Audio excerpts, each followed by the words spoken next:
Hey, what's going on? So today what we're gonna do is put the Bigsby on the cheap guitar that we're building. Obviously you can see it's already complete, but we're gonna flash back to before we put the Bigsby on it. I'm gonna show you kind of step by step how we did it.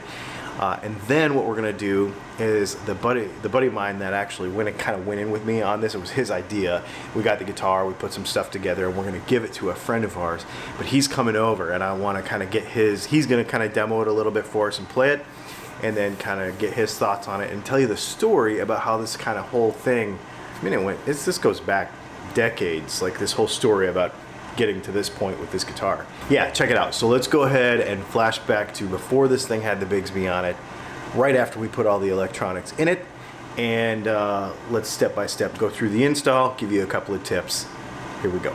The regular stock bridge is not gonna accept a Bigsby because when you put a Bigsby on there, that string has to break over the back of that saddle, come down underneath this roller, and then go back around to those pins back there to mount. This angle right here won't allow the string to clear the bridge, so I actually took a cutoff wheel and I grooved it so that it would work. That's kind of the budget way to do it. There are bridges that are made for this, but this particular situation, this is what we're doing. The first thing we need to do is we need to determine the neck angle, because in order for all of this to work, the Telecaster, which doesn't usually have a neck angle, the guitar is completely flat, needs about 3 degrees or so. This is just from doing this a bunch of times. I don't know what the science to it is. I don't know if there's an actual way to do this. Is you want enough angle that if you lay a straight edge across the neck, it basically sits on top of this idler roller. And if you have that much angle, then that's enough to work pretty good. In order for us to get super scientific about this, we're going to use thin cardboard shims, just like Leo Fender did. And I have found, also from experience, by doing this many times, that putting 3 layers of a cut up Coke box in the back of the neck pocket is about pretty much perfect for the angle that we need. And I know people are going to jump through the internet and say don't use cardboard, don't use a shim, it's going to kill the tone, the guitar is going to sound terrible, all that kind of stuff. Obviously it's not true, because Leo Fender did it. You can go to any early 60s, late 50s guitar and see cardboard in the neck pocket, just as I am doing right here, the same exact thing. There's nothing wrong with it, and as you will see when this guitar is done, it is going to sound amazing. Give it a snug. We're not talking about tons of torque. We don't have to bolt that thing down so tight that you're never going to get it off again. In fact, you could do damage to the thing if you do that. Strip out neck bolts, that sort of stuff. You want it to just be snug and tight. You're not talking about a lot of forces here. We have a whole video on that actually. Alright, so the next thing we need to do is we need to line up this Bigsby. Now again, I don't know what the scientific way to do it is. You can read the directions on the website. They will give you some examples. You don't want to rely on the line going down the middle of the body. Now we know this is not an expensive guitar. That is not the actual center of the body. We don't want to rely on that. Bigsby actually has supplied me with a roll of string to be able to tie around one tuner or run through one tuner, come down the guitar, set it in the saddles, run it back to the Bigsby, run it back to the head of the guitar, and then use that to be able to decide if this thing's going to be centered or not.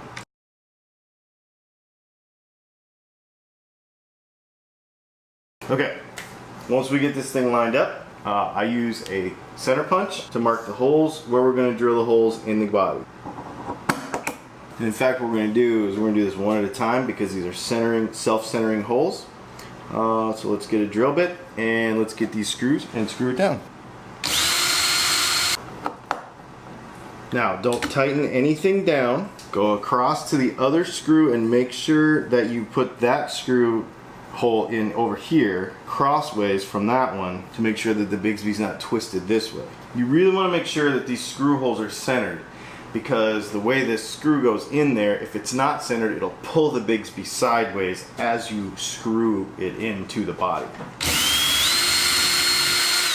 Okay, now there's a trick when we screw down a Bigsby to the body of a guitar. I've got a whole video on this as well, but we're going to talk about it real quick. We want to make sure that when we tighten the body, the Bigsby down, you see how that is kind of just stays where you put it? You don't want that. It's because we have a twist in it. Oh, there it is. That's what we want. If this stays stiff wherever you put it, then that means it's going to hang up and it's not going to return to center like you want. You want it to fall loose like that. If you over tighten one of these screws more than the other, it's gonna twist the Bigsby and it's gonna make it to where it binds up and doesn't work correctly. One of the misconceptions that a lot of people have is that this thing needs to be bolted down to the guitar super solid. There's felt pads on the bottom of here and it's meant to have a little bit of give to where you can make sure that it's on there straight. You're not gonna lose tone or anything by that. You're actually gonna be out of tune if you do it that way. So make sure that you don't over tighten it to the guitar, because all guitars are not all flat. So if you tighten it down to the guitar, put that twist in it, you'll be out of tune. At this point, I think we need to put strings on this thing. All right, so the guy that I partnered with on this guitar right here, he provided the guitar and then I provided a bunch of the parts, and then we're gonna give it to a friend of ours, is about to walk in right now, and I just wanna kinda like capture his first impressions of this thing and what he thinks of it. And then I'm gonna let him play it and stuff. But just kind of as he walks in the door, let's see what happens. And there that is. Ooh, man. And that's the Strat. Okay. Holy crap, man. That thing looks killer, bro. Yeah. Look at that thing, man. Wow. Woo, man.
What do you think?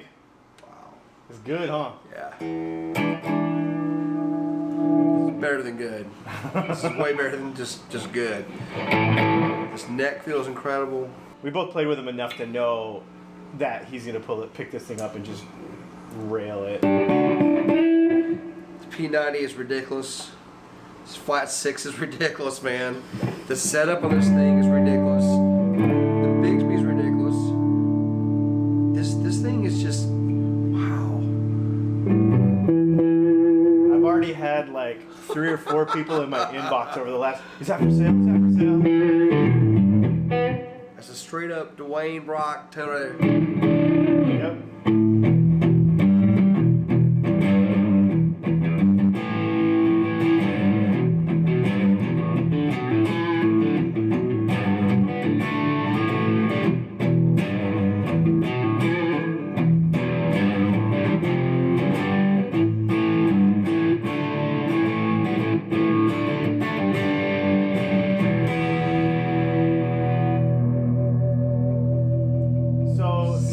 Tell me the story of why we're doing this. I'll give you the story of why we're doing this. So, Dwayne Brock was my best friend growing since we were little kids. When he moved to Augusta, we just instantly bonded, and he had a guitar. Now, and you didn't play at this time. I didn't play at this time. I wanted to play, and I wanted to play really bad. And next thing I know, Dwayne brings his guitar over. He says, "I'm going to show you some chords and see if we can't get you to play some guitar." I said, "Okay," because I was really just every time I saw him, I picked it up, and I just wanted to play it. you know, he could play. And I was like, man, I want to be like you, basically. And finally, I never forget the guitar, man. It was a Pelham Blue Explorer style Arbor. It's made by Arbor, and the guitar was heavy as hell. And I fell in love with the guitar. It taught me the basics of where the fingerings were. I didn't know what notes were. I didn't know what they meant. I just know that it sounded cool. Yep. And I could get chicks. Well, fast forward a year after that, he moved. It was really tough on me because, again, that was my best friend. Yep. And it was hard. But I'll tell you what, when the day he was leaving, I mean, it broke me up, man. It's breaking me up now even talking about it. He brought the guitar over and he gave it to me. He said, man, I'm leaving for Texas, you know. I said, I know. And he said, I want you to have this guitar. And just forever, basically indebted to him at that point. You know, I just knew there was a time and a place, you know. Mm-hmm. So you want to talk about this guitar a little bit? Yeah. And what's going to happen here? Yeah. So I acquired this guitar. I played it a little bit. And it was just a basic telly, you know, just a straight telly. When I approached you on this, I just mentioned the guitar, remember? Just in passing. I said, man, I got this guitar, showed you a picture of it. And I said, by the way, I want to give this guitar back to Dwayne as an honor, just in him, just instilling chords in me. And I've progressed over the years to where I am now. I feel like I was always indebted to him because he just, even though he would never want anything ever in return, he's not that kind of guy. But this guitar, it has his name all over it. Oh yeah. First of all, the color is him. Yep. And then when I mentioned it, is when you said, man, not only is Dwayne one of my buddies too, he gave me my first gig. Yep. He gave me my first gig in this town. Yep. When I moved here 6 years ago, and we've been playing together ever since. I mean, we play almost every month now. Right. And so, yeah, same kind of thing. I was like, well, you have something to provide to it, and I have something I can provide to it. Let's put it together, and we'll give it to him. And it's unbelievable. Yep. So here's my plan. Okay. So he has a gig tomorrow night, and he can't make it. Dwayne and I have a gig together tomorrow night. So here's what I'm going to do. I already primed him for this. Okay. Because he plays my cigar box. Yeah. I said, you're playing acoustic. Do me a favor and bring an amp so that you can play some cigar box, because we've not done that in a while. Yeah. And he's like, oh yeah, I'll bring an amp to play some cigar box. Yeah. I'm going to play this guitar. Yeah. Because he always does that. When I'm playing one of my guitars and we're at a gig, he's like, "Oh man, that one's awesome," blah blah blah, and then it'll make him think of songs that we'll play, and he's like, "Oh, that's a sweet guitar," whatever. And then about, I don't know, halfway through the first or second set or whatever, just whenever, I'm gonna just stop everything and give it to him right in front of everybody. And I'm actually gonna have Leslie record it with a camera since you're not there. Yeah. And then I actually am. I'll show you in a minute. I'm finishing another guitar for myself, so I can give him a guitar and I'll have something to play. So awesome. That's the plan. It's a great plan. It's a great story behind it. Again, this is for you, Dwayne. I hope you cherish it. I hope you love it. I hope you play it, and hope it means something to you, man. Because you've definitely impacted me and Dylan and a lot of people. So. And this video is not going to go up till next Monday, so So he'll have it by then. So. Exactly. And the other thing about this is this guitar was not an expensive guitar. No, not at all. It was a very inexpensive guitar. Yep. And, okay, so we put pickups in it. The Bigsby was very optional. And we put pots and stuff in it. Some would say that we invested too much money in it for being a cheap guitar. But this story is the reason why none of that matters. No. None of that matters. If it plays good and you like it, and it has a story, then none of it matters. It doesn't matter if it's $100 guitar that you put $1,000 in. It doesn't matter. Right. Because that's what this guitar. It just it feels good. Yep. It's cool. It looks great. It sounds incredible. This is one of those kind of guitars that if it were mine right now, I would never let this thing go. Because and the only reason why Dwayne's getting it is because we love you. Yep. And what he means to both of us, and it's just I know he'll cherish this thing forever.